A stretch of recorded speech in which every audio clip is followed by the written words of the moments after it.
Hello Virgo! Ito yung reading mo para ngayong araw na to, bukas, or hanggang katapusan ng October. So, alamin natin yung mga ganap, mga possible na mangyayari, or yung mga paparating sa'yo, no? Maraming salamat Virgo sa iyong support. Kung like ka nanonood ng mga readings ko, nagla-like, nag-share, nagko-comment, sobrang na-appreciate ko po lahat yan. Interesado po sa private reading services ko, mag-message private po kayo dun sa aking official na FB page. Basahin nyo lang yung mga nakasulat sa description or pakipanood hanggang dulo, no? Nandyan lahat ng detalye. So, Sun, Moon, Rising, Venus signs, cross-watchers, lahat ng gender, welcome, syempre.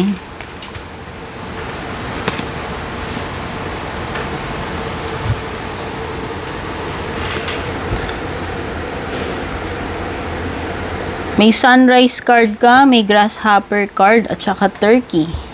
Ayan. Ayan.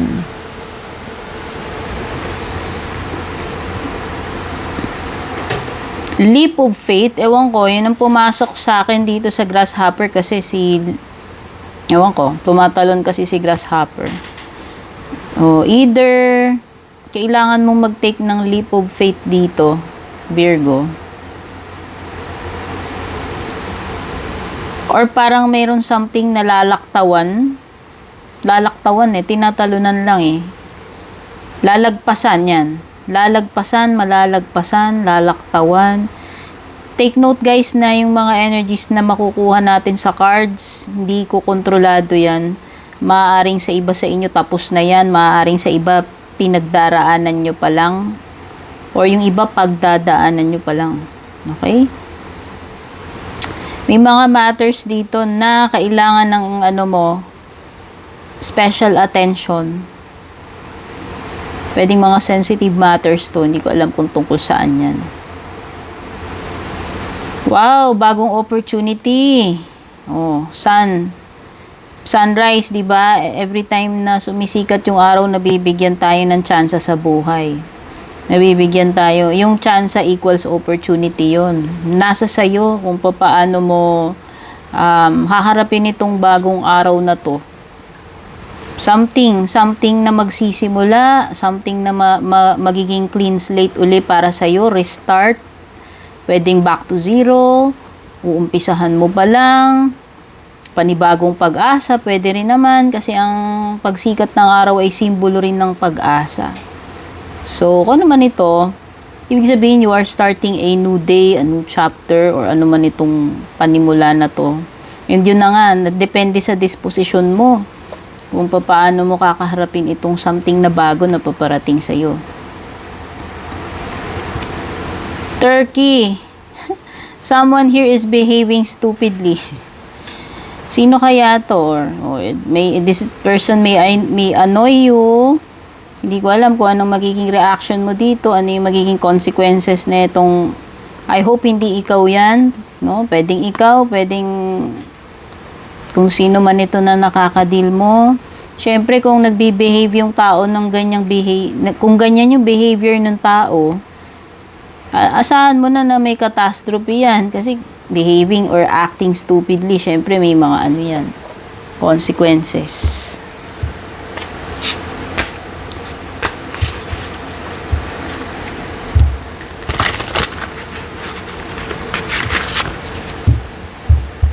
Pwedeng catastrophe talaga yun, no? Catastrophe, disaster.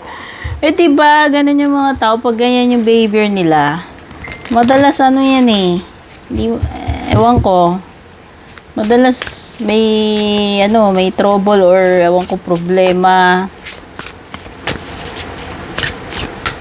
Handaan nyo na yung mga panulat nyo, mga mahilig sa number, may number 50 rito. Baka ipinanganak ka Year of the Water Ox. May pinanganak dito, Year of the Water Ox. Number 45, Year of the Earth Monkey. Number 51, Wood Tiger. Tiger Woods, Wood Tiger. Wala lang. Softness and gentleness, you can move mountains, powerful beginnings. Oh, ito tumutugma. Itong powerful beginnings. Kasi ito yung araw, di ba? Yung in-explain ko kanina sa iyo, Virgo. Oh, powerful, take note, magandang panimula ito para sa iyo. Powerful beginnings and progress. So, kung ano naman tong panibagong chapter, malamang magiging successful ito para sa iyo. Kasi may pag-unlad, may growth, may improvement. Kailangan ng pagiging mahinahon, malumanay. Oh, ito yun eh. Itong grasshopper and water ox, parang tumutugma rin sila. Hindi mo magkaano. Kasi meron ditong mga situation daw ng kailangan ng careful handling. So, yan. Yung magiging approach mo dito is hindi dapat drastic, hindi ka pa dalos-dalos, hindi haros-haros, hindi impulsive, hindi harsh. Huwag mong i-force. Kailangan ng softness and gentleness dito, no? Yun yung tinutukoy dito sa water ox. You can move mountains. Walang imposible, Virgo. Sky's the limit. You can move mountains. Kahit gaano kahirap yung sitwasyon mo, you have the power. Ayan, oh. Yan na nga yung power, oh. You have the power to paano harapin yung sitwasyon, mag-adapt sa sitwasyon, gumawa ng something about the situation, or baguhin, transform yung situation. Okay? Ang laki ng potential mo, andyan yung possibilities as long as naniniwala ka na kaya mong gawin ito. Okay? You can move mountains. Walang imposible. Yan yung ibig sabihin ng card na yan. Kahit gaano man kahirap pa yan.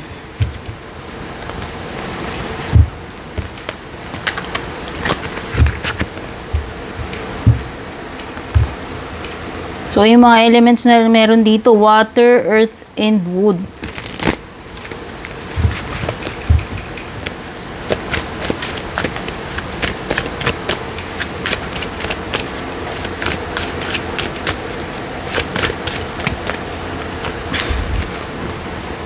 May number 1, dagdag mo sa number mo, magician.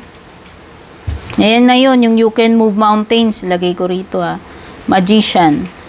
Kasi si magician, nasa kanya ning power, lahat ng tools needed, nandyan kung titignan mo. So, ibig sabihin na, equipped ka handa ka, may kakayahan ka, may power ka na mag-create. Hindi lang siya mag-create, pati mag-transform. Magician nga, di ba? Kung nanonood kayo ng mga magic show, di ba? Yung, balimbawa, yung flower, biglang nagiging rabbit. Parang ganun to. You can move mountains and magkaka-relate sila. Si powerful beginnings.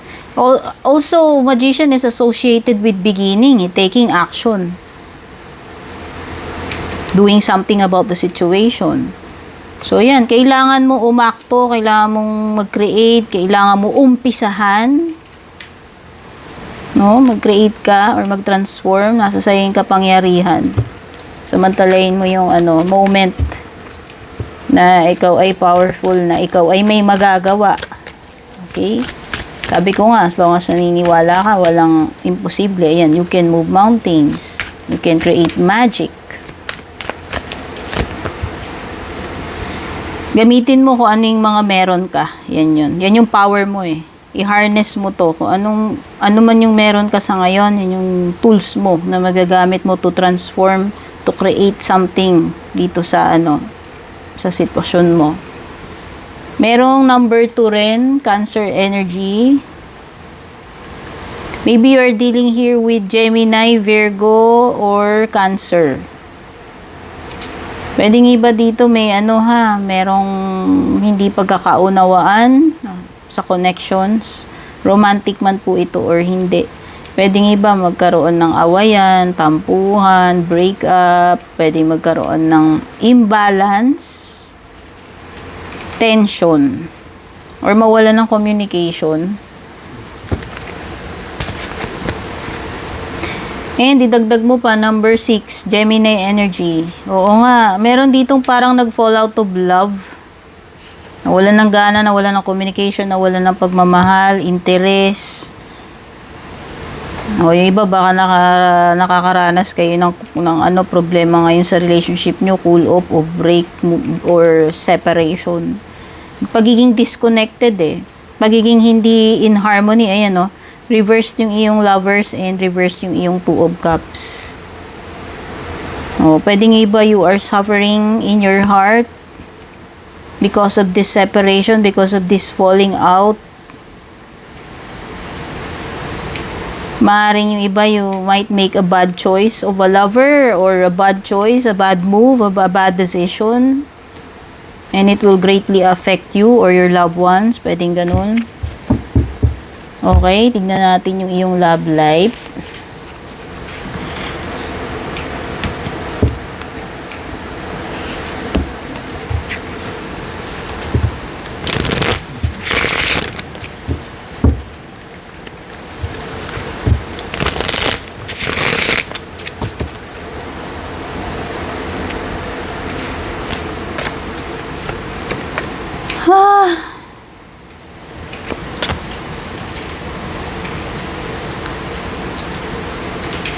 Pwedeng iba wala na kayong jowa or wala kayong jowa sa ngayon. Hindi ko alam kung matagal na nakipag-break or wala pa kahit kailan.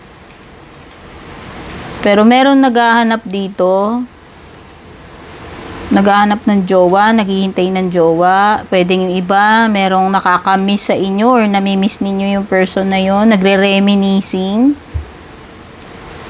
Hinahanap-hanap yung person o vice versa, pwedeng energy mo yan o energy ng person na nakakadil mo dito sa romantic connection na ito. Okay?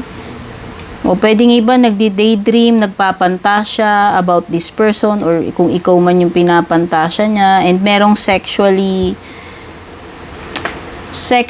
desires, ewan ko, o fantasies. O merong takbuhin dito, o pwedeng takot to sa commitment, relationship. Takbuhin yarn. Umiiwas or tumatakas, o tumakas. Ewan ko kung tinakbuhan ka na yan, kung nakaraan na ba yan, o nangyayari pa lang, or mangyayari pa lang. Yun, natawa ako doon sa takbuhin, guys. Sige, huwa pa tayo ng tingnan na natin yung mga advice sa iyo.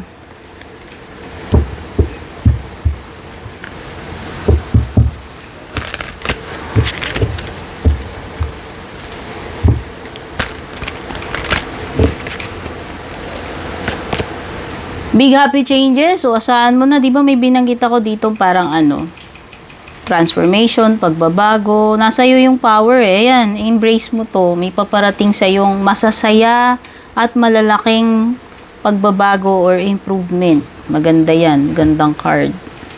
Sa buhay mo, sa career mo, sa relationship mo, or anumang sitwasyon na meron ka.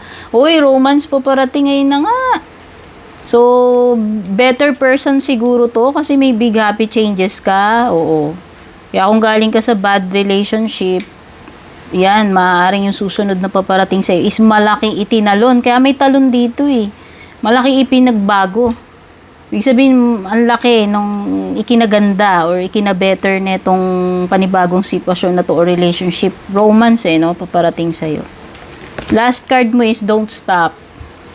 This is not the time to quit, Virgo. Ipagpatuloy mo lang yung mga tamang ginagawa mo, kung ano man yan. Ibig sabihin nito, malapit mo nang ma-hit yung jackpot, malapit mo nang ma-hit yung goal mo, o kung ano man itong malapit mo nang ma-hit, ma-accomplish, ma-achieve. And, kuha tayo ng... Wait lang, nailigpit ko pala yung baraha ko na may angel. Kuha tayo ng closing message. Sorry naman, nailigpit ko. Sa dami ba naman ng baraha sa lamesa ko? Hindi na magkasya.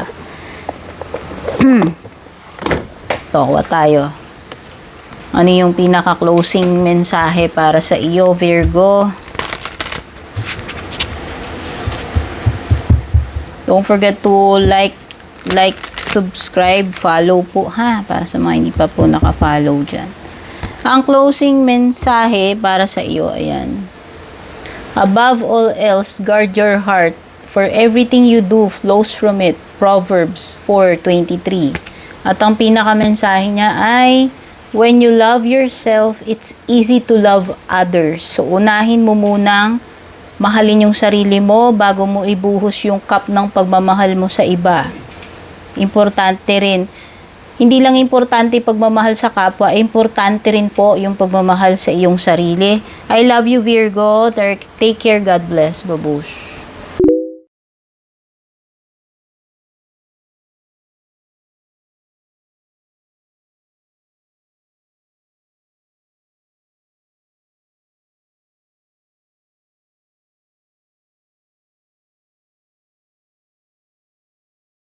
And kung balak nyo pong mag-book or mag-inquire ng personal readings ko, basahin nyo lamang po itong nakasulat sa screen or yung nakalagay sa description.